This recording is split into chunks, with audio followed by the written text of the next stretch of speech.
Snow swirled through Cedar Ridge Park as Madison Hart watched her 3-year-old twins, Ethan chasing a red ball, Emma laughing on the swings. She tightened her scarf, lost in thought, when a deep, trembling voice called, "Madison." She turned slowly. Brandon Cole stood there, older, eyes brimming with tears. 3 years without a word, and now he was just steps away. Her heart pounded, shock, anger, fear tangled together. She clutched her children's hands, bracing for whatever came next. Before we unravel the years that led to this moment, make sure you subscribe, like, and share this story. Drop a comment. If you were Madison, would you forgive him or walk away? Your thoughts may inspire our next story. 3 years earlier, Brandon Cole's name carried weight in Chicago's business world. CEO of Cole Enterprises, master of boardroom strategy, untouchable. That morning, in a sunlit conference room overlooking the skyline, Madison Hart stood at the head of the table, presenting a marketing proposal that dared to challenge his usual approach. Brandon, known for dismissing dissent, listened instead. Her voice was clear, confident, unshaken by his gaze. Across the room, Rachel Whitman, head of marketing, watched them both, her eyes lingering on Brandon longer than necessary. Madison clicked through her slides, speaking of empathy and branding, storytelling as strategy. Executives exchanged wary looks. No one usually talked to Brandon this boldly. When she finished, the silence was thick. Brandon's lips curved into the faintest smile. "Join me for dinner," he said. Around the table, eyebrows rose. Madison hesitated, unsure if it was an invitation or command. Rachel's hand tightened around her pen, a prickle of unease settling in her chest. She'd admired Brandon for years, but he'd never looked at her like that. This new woman had caught his attention in a way Rachel never had. Dinner at the lakeside room came with soft jazz and a view of Lake Michigan shimmering under moonlight. Madison, in a deep green dress, spoke about her small-town upbringing and dreams of launching a children's charity. Brandon found himself leaning in, absorbing her words. She asked about his life beyond the company, and for once, he answered without a guarded tone. At another table, Rachel sat alone under the pretense of a late meeting, watching them unnoticed. The warmth in Brandon's eyes toward Madison felt like a blade twisting slowly into Rachel's chest. The next week, Madison invited Brandon to volunteer at Chicago Children's Medical Center. Hospitals weren't his comfort zone, but curiosity won. That Saturday, he followed her into a room of young patients. She knelt beside a boy hooked to an 4, making him laugh so hard the nurses smiled. Brandon didn't realize when he started smiling himself. Across the hallway, Rachel had come to drop off marketing materials for a hospital fundraiser. She paused unnoticed, as Brandon's gaze lingered on Madison with something Rachel had yearned to see for years. Days turned into weeks. Brandon found reasons to see Madison. Post-meeting walks by the river, late-night calls that strayed from work into personal dreams. He was drawn to her warmth, her wit, her belief in goodness. Rachel noticed a shift. Fewer glances her way in meetings, less conversation outside of work. She told herself it was temporary, but the truth gnawed at her. 1 month later, Brandon and Madison were inseparable, and Rachel was on the outside looking in, nursing a secret she'd never dared to confess. It was at a winter charity event that Brandon reached for Madison's hand in front of everyone. Rachel stood across the room, glass of champagne in hand, forcing a smile. She'd built her career alongside Brandon, always believing their shared history meant something. But watching him lean close to Madison, listening as if she were the only person in the room, made Rachel's vision blur. That night, alone in her apartment, she stared at her reflection, telling herself it wasn't over. She would not lose to Madison, not without a fight. 2 months later, Brandon took Madison to Navy Pier under a canopy of city lights. They dined at a secluded table, laughter spilling between them. Midway through dessert, he stood and pulled a small velvet box from his jacket. Madison's breath caught as he opened it, a diamond that caught every sparkle of light. "Marry me," he said, her eyes filled with tears. "Yes," she whispered. Across town, Rachel sat in her darkened office, scrolling through a news alert of their engagement. Her fingers clenched the phone until her knuckles whitened. The wedding at Ashwood Manor was a winter dream. Candlelight, white roses, and the soft hush of falling snow outside. Madison walked the aisle in satin and lace, eyes locked on Brandon. Guests whispered about how love had softened the once intimidating CEO. Rachel attended, mask firmly in place, offering congratulations while her heart cracked in silence. She watched their first dance, her mind already turning over thoughts she couldn't quiet. They honeymooned across the United States. Napa Valley's vineyards, Charleston's cobblestone streets, Aspen's snowy slopes, Key West sunsets. Brandon and Madison shared laughter, dreams, and plans for the future. Madison spoke often about starting a family, and Brandon listened with a light in his eyes. Back in Chicago, Rachel returned to her routines. Her smile in meetings sharper now, her greetings colder when Madison visited the office. She told herself she wasn't bitter, only determined to win back what should have been hers from the start. Weeks later, Madison felt faint one morning. Emily, her closest friend at the company, insisted she see a doctor. In a quiet clinic room, the physician smiled. "Congratulations, you're about 8 weeks along with twins." Madison's heart raced. She imagined telling Brandon at the upcoming Colt Enterprises gala. Across town, Rachel overheard Emily's call to Madison about the appointment. The word "she's pregnant" echoed in her ears like a final warning. This was it, the last line between her and the life she wanted with Brandon, and Rachel had no intention of letting that line stand. The Cole Enterprises Charity Gala was the most anticipated event of the year, held under glittering chandeliers in Chicago's Grand Ballroom. Madison prepared carefully, choosing a midnight blue gown that skimmed her growing belly. Tonight, she planned to give Brandon an envelope with the ultrasound photos. She imagined his reaction, shock melting into joy. Across the city, Rachel sat at her kitchen table, the flicker of candlelight glinting off her wine glass. On her laptop screen, an audio file played over and over, Madison's voice chopped and rearranged. Rachel's plan had taken weeks. She'd recorded fragments of Madison's work calls, charity updates, and casual chats, then stitched them into a fabricated conversation, suggesting Madison had leaked confidential Cole Enterprises contracts to a rival. It was seamless, her masterpiece. She emailed the file anonymously to Brandon's phone, time for the middle of his gala speech. In her mind, the fallout would end Madison's place in Brandon's life forever, leaving space Rachel believed should have been hers. She ignored the small voice asking if he'd ever love her back, focusing only on the satisfaction of ending their perfect picture. The night of the gala arrived, the ballroom alive with laughter, champagne, and the faint strains of a live string quartet. Madison stayed near the stage, envelope in her clutch, watching Brandon work the room with his usual charisma. Rachel lingered in the shadows, flawless in emerald silk, her eyes never leaving them. She checked her watch. Almost time. Brandon took the stage, his speech unfolding smoothly. At the halfway mark, his phone buzzed. He glanced down and his expression froze. Madison's heart skipped as she saw him replay something, his jaw tightening with each passing second. Brandon's speech faltered. He turned to Madison, his gaze like ice. Without a word, he descended the stage, crossing the floor in controlled, furious strides. "How could you?" His voice was low but venomous. Madison blinked. "Brandon, what? Save it!" He snapped, holding up his phone. Her voice spilled from the speaker. Damning words she'd never spoken. Gasps rippled through the room. Cameras clicked. Madison's pulse pounded. Moments later, security appeared at Brandon's signal, and the envelope she planned to give him remained unopened in her trembling hands. Outside in the frigid night, Madison's breath came in clouds. The limousine that had brought her was gone. She clutched her clutch tighter, feeling the ultrasound envelope inside. Emily rushed out, confusion etched on her face. "What happened?" Madison shook her head, words lodged in her throat. Moments later, the world blurred. She fainted.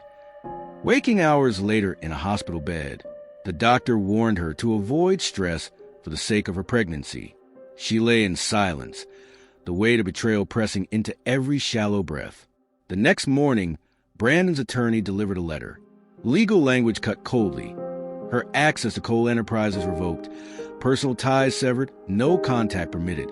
There was no question, no conversation, only finality. Madison's fingers shook as she packed 2 suitcases. Her grandmother, Maggie, lived in Cedar Ridge, Colorado. Small, quiet, and far from Chicago's gleaming skyline. It was the only refuge she could think of. On the bus ride out, she pressed her forehead to the glass, watching the city disappear. The ultrasound photo stayed tucked in her clutch, proof of a truth Brandon never cared to hear. Back in Chicago, Rachel visited Brandon's office under pretense of concern. She found him staring at the skyline, drink in hand. "I'm so sorry, Brandon," she said softly, touching his arm. He nodded, expression unreadable. Inside, Rachel felt a surge of triumph. But beneath it lurked something else, a pang of guilt she quickly shoved away. He'd thank her one day, she told herself, once Madison was gone from his life for good. That night, Rachel poured herself another glass of wine, replaying the moment his trust in Madison shattered. In Cedar Ridge, Madison adjusted to a slower rhythm. Maggie's small farmhouse smelled of cinnamon and wood smoke. Madison helped with chores, kept to herself, and counted the days to her due date. She avoided news from Chicago, focusing instead on the quiet joy of feeling her twins kick. The pain of Brandon's rejection still throbbed, but here, surrounded by mountains and silence, it was easier to breathe. Emily's texts went unanswered. Madison didn't want reminders of the world she'd left, or the man who'd chosen to believe a lie without giving her a chance to speak. Rachel's triumph began to erode when Brandon grew quieter at work. He buried himself in meetings, but the easy confidence she loved was gone. One night, she overheard him telling his assistant Henry, "It's like part of me's missing." The words made her stomach twist. She'd gotten what she wanted, but not the version of him she'd imagined. Still, she told herself it was only a matter of time before he turned to her fully. After all, Madison was gone. 2 months after the gala, Henry knocked on Brandon's office door with a manila folder. Inside were unedited backups from the charity call logs, the real files. As Brandon scanned them, his blood ran cold. Madison supposed betrayal was gone from these originals. In its place, ordinary conversations. He realized what this meant. Someone had fabricated the damning audio. He leaned back, the room spinning. Rachel's too perfect sympathy, her constant presence, her lack of surprise that night. It all clicked into place. 1 week later, police prepared to act on his suspicions. Detective Harris of the Chicago PD sat across from Brandon, a recorder between them. "Your assistant's files confirm the audio was altered," he said. Brandon clenched his fists. "By who?" Harris slid a photo forward, Rachel entering an off-site studio. She paid a technician in cash. Brandon stared at the image, betrayal scorching deeper than anger. He'd trusted her for years. Harris assured him they were moving quickly. Brandon nodded. But his mind wasn't on Rachel anymore. It was on finding Madison, the woman he'd wrongfully destroyed. Rachel's arrest was quiet, but decisive. Officers arrived at her condo at dawn. She opened the door in a silk robe, feigning confusion. Forgery, fraud, criminal defamation. The lead officer read from the warrant. Cameras from a neighbor's phone caught the moment she was led away in cuffs. Brandon didn't attend, though a part of him wanted to face her. Instead, he sat in his office, staring at Madison's empty chair in the marketing wing. Later that day, the media spun the story into a scandal, but to Brandon, headlines meant nothing without Madison back in his life.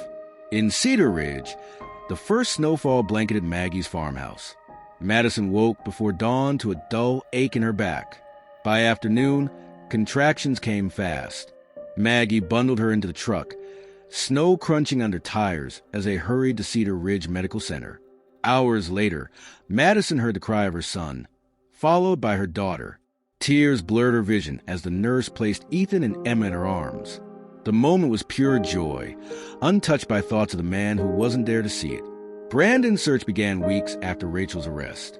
Armed with only old contacts and distant leads, he started visiting small towns across Illinois, Iowa, and Colorado. Madison's phone number had been disconnected.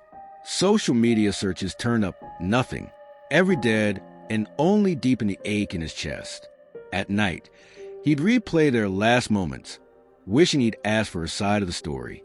He'd stare at the empty space beside him in bed, imagining what it would be like to hear her laughter again. 6 months later, the trail was colder than ever. Ethan and Emma grew into curious toddlers. Madison read them stories by the fireplace, their giggles echoing to the farmhouse. She found part-time work at the town library, grateful for the quiet. Maggie adored her great-grandchildren, often watching them while Madison worked. In the evenings, Madison would stand on the porch, looking out at the mountains. She told herself she didn't miss Brandon, but sometimes when the wind was still, she remembered the way his hand felt around hers. Life had steadied, but the scars remained. Back in Chicago, Brandon avoided romantic entanglements. His friends urged him to move on, but he brushed them off. Every city skyline reminded him of Madison. He started donating quietly to children's hospitals, remembering the days she'd made that little boy laugh. The board applauded his generosity, unaware it was guilt-driven. Each time he saw a child with dark eyes like his, a thought would creep in. Had Madison moved on? Was she raising a family without him? He'd shake the thought away, never truly believing he deserved an answer. One spring afternoon, Brandon met with Detective Harris for an unrelated corporate matter. As they wrapped up, Harris asked, "Ever find her?" Brandon shook his head. Harris sighed. Small towns can be protective. If she doesn't want to be found, she won't be. Those words stayed with him all night. 3 years later, Madison's twins were now full of energy, darting through Cedar Ridge Park, their laughter ringing out. Madison sat on a bench, sketchbook in hand, unaware that fate was about to shatter the distance she'd fought to keep. It started with the sound of his voice. "Madison," she froze, the pencil slipping from her hand. Slowly, she turned. Brandon stood a few feet away, older, wearier, eyes glistening. His gaze darted to the children, lingering on Ethan's face, then Emma's. Realization crashed over him like a tidal wave. Madison's breath caught. She pulled the twins closer, unsure whether to stand or run. The air between them was heavy, the noise of the park fading until it felt like only the four of them existed. Brandon stepped forward, voice trembling. "They're mine, aren't they?" Madison's lips pressed into a thin line. "It doesn't matter now." His chest tightened. "It matters to me. I spent 3 years regretting every word I said to you that night." The twins watched curiously, sensing the tension. Brandon's voice cracked. "I missed their first words, their first steps. I'll never forgive myself for that." Madison looked away, the weight of his regret pulling at her resolve. Minutes later, she gestured for him to sit beside her. They sat in silence for a moment, the twins playing the grass nearby. Brandon took a deep breath. "I know I don't deserve it, but please let me be in their lives. I'll do whatever it takes." Madison studied him. The man who'd broken her. The man who'd been broken by the truth too late. "This isn't about you and me anymore," she said softly. "It's about them." Brandon nodded, tears spilling freely, knowing this was his only chance to make things right. Brandon's tears fell faster now, his voice barely a whisper. "I've lived every day thinking about what I'd say if I ever saw you again, but nothing feels enough." Madison kept her eyes on the twins, who were chasing butterflies. "You can't erase the past," she said, her voice steady but soft. "But you can decide what you'll be from here forward." He nodded, swallowing the lump in his throat. The next morning, Brandon met them at the park again, this time with a bag of pastries and 2 small teddy bears. Ethan ran to him first, curiosity turning into giggles as Brandon handed him a bear. Emma hung back until Madison gave a small nod. Brandon knelt, meeting her eyes. "Hi, sweetheart." She accepted the bear, clutching it to her chest. Madison watched quietly, the sight stirring emotion she'd fought to bury. For the first time in years, Brandon felt a flicker of hope, not for himself, but for the chance to see these little lives grow, even if it meant standing on the sidelines for now. Over the next weeks, Brandon became a quiet presence. He didn't push. He simply showed up at the library story hour, at Saturday soccer games, at the park after Madison's shifts. The twins began to expect him, running to greet him without hesitation. Madison noticed his effort, the way he avoided questions about the past in front of them. Slowly, the tension between them softened. Maggie, ever watchful, kept her distance at first, but one evening, she nodded to him over the dinner table. It was a silent acknowledgement. He was trying. In Chicago, Rachel sat in a county jail cell, her trial weeks away. Her once perfect hair hung limp, her eyes shadowed. She'd replayed her actions 1,000 times, but the only constant was the image of Brandon's face when he realized the truth. 1 week later, during visiting hours, her sister asked, "Was it worth it?" Rachel didn't answer. Love, she thought bitterly, had made her reckless. She had believed if Madison was gone, Brandon would turn to her. Now, she was left with nothing but the echo of her own choices. Madison sat on the porch one summer evening, the twins asleep upstairs. Brandon leaned against the railing, looking out at the mountains. "I'm not asking for forgiveness," he said quietly. "I just want to be here for them, for you, however you'll allow." Madison sipped her tea. Forgiveness isn't a gift you give once. It's a choice you make every day. The air between them was lighter than before, not quite healed, but no longer poisoned. In that moment, she realized her anger had begun to loosen its grip. The twins' third birthday brought balloons, cake, and a small crowd from town. Brandon helped Maggie set up tables, hanging paper lanterns while Madison arranged cupcakes. The children tore through the yard, faces sticky with frosting. As the sun dipped low, Brandon handed Madison a photo album he'd made. Pictures from every visit he'd been part of these past months. Her fingers traced the images, each page a quiet testament to his effort. Later that night, she found herself smiling at the memory of the day, realizing she no longer dreaded seeing him. Rachel's sentencing came on a rainy Tuesday. Brandon didn't attend, though he read the news. 5 years in state prison for fraud and defamation. Madison saw the headline too, but felt no triumph. The damage had already been done, and nothing could change the years lost. Still, knowing the truth was officially recognized brought a measure of closure. That night, Brandon stood on her porch again. "I know I can't change what happened," he said, "but I can change what happens next." Madison didn't answer, but she didn't close the door either. The weeks turned into a steady rhythm. Brandon became part of bedtime stories, part of Saturday pancake breakfast, part of the life Madison had built in Cedar Ridge. Trust wasn't fully restored, but the children's joy made the effort worth it.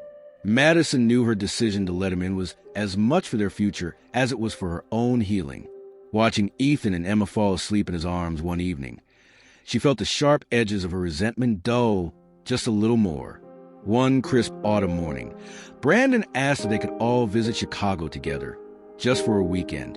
Madison hesitated, memories tugging at her, but she thought of the children, the chance to see where their father lived. "All right," she agreed. The trip was simple: a walk along Navy Pier, lunch in a sunlit cafe, a ride on the Ferris wheel. The twins squealed with delight, Madison's laughter mingling with theirs. Back in Cedar Ridge, Brandon realized that day wasn't about reclaiming the past. It was about building something new, one day at a time. Back home, Madison tucked the twins into bed, their souvenirs from Chicago lying neatly on the dresser. She found Brandon on the porch, looking up at the stars. "Thank you," he said simply. She nodded, leaning against the railing beside him. They didn't speak of the hurt, the lies, or the years apart. They simply stood there, side by side, breathing the same quiet night air. And in that stillness, something shifted. Not a reconciliation, not yet, but the first fragile thread of it. It was enough for now. Winter returned to Cedar Ridge, snowflakes drifting lazily over the town square. Madison walked with Ethan and Emma toward the library, Brandon at her side. They spoke in easy conversation about the twins' latest drawings, their favorite bedtime stories. The air between them felt different now, warmer, steadier. Brandon no longer pushed for what they once had. Instead, he focused on showing up every day. Madison noticed, though she never said it aloud, that his presence no longer felt like an intrusion. It was becoming part of their routine, like the snow that always came this time of year. One evening, Madison found an envelope on her porch. Inside was a letter from Brandon, written in his precise handwriting.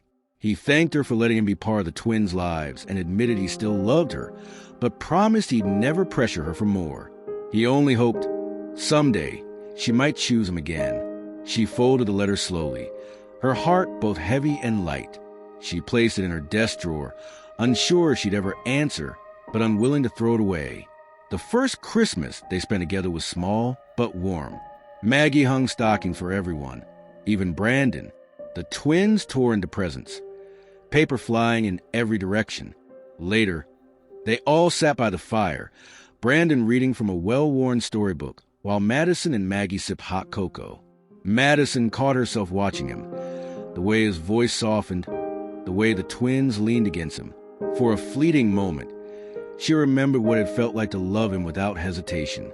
She quickly looked away, afraid of where those thoughts might lead. In prison, Rachel received no visitors.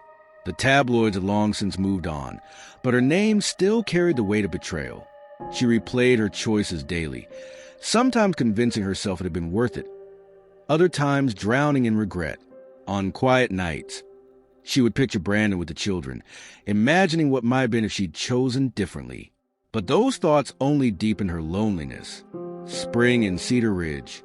The mountain air was crisp, the town blooming with life, a stark contrast to Rachel's world of steel bars and gray walls. Spring brought the twins' 4th birthday. Brandon surprised them with a small wooden playhouse he'd built himself, complete with flower boxes and a tiny porch swing. Ethan immediately claimed it as a pirate ship, while Emma declared her bakery. Madison stood back, watching them play, her heart swelling. She realized then that Brandon's place in their lives was no longer temporary. He belonged, not because of the past they'd shared, but because of the future he was helping to build for their children. That realization softened something deep inside her, though she still kept her feelings guarded. One quiet Sunday, Madison found herself sitting across from Brandon at the kitchen table, coffee mugs between them. "I forgave you a long time ago," she said suddenly. His eyes widened, unsure if he'd heard right. "That doesn't mean we're what we used to be," she continued. "But it means I'm done holding on to the anger." Brandon's shoulders sagged in relief. For the first time in years, they smiled at each other without the shadow of the past hovering over them. It felt like the beginning of something new. The twins grew closer to Brandon with each passing month. He taught Ethan how to ride a bike, and Emma how to skip stones across the creek. Madison often watched from the porch, feeling a mixture of gratitude and quiet ache. She knew they were building memories they'd carry forever, memories she couldn't have given them alone. Brandon never once missed a weekend, no matter how busy his work in Chicago became. Cedar Ridge had a way of pulling him back, not just for children, but for the woman he still loved quietly from a respectful distance. In late summer, Madison agreed to take a family photo with Brandon and the twins for the local paper's community feature. The shot was simple, all 4 of them sitting on the farmhouse steps, smiling. When Madison saw the printed photo, she was startled by how natural they looked together, like a family untouched by years of separation. She slipped a copy into a frame on the mantel, pretending it was for the twins. But when she passed by in the evenings, her gaze lingered longer than she cared to admit. The following winter, a snowstorm swept through Cedar Ridge. Power flickered, and the roads closed for 2 days. Brandon was already in town, so he stayed at the farmhouse. They spent the storm playing board games, baking cookies, and telling stories by candlelight. On the second night, after the twins fell asleep, Madison and Brandon sat by the fire in comfortable silence. "Thank you," she said softly, "for staying." Brandon met her eyes, and in that moment, without saying aloud, they both understood whatever they were building, it was real and it was theirs. Spring returned again, brighter than before. Madison, Brandon, Ethan, and Emma walked together through the park, the twins racing ahead to chase kites. The sun was warm, the air filled with laughter. Brandon glanced at Madison, catching her small, unguarded smile. She didn't notice. For the first time in years, the future felt open, not shadowed by the past. And as they followed the children down the path, side by side, it was clear this wasn't the end of their story, only the start of a new chapter.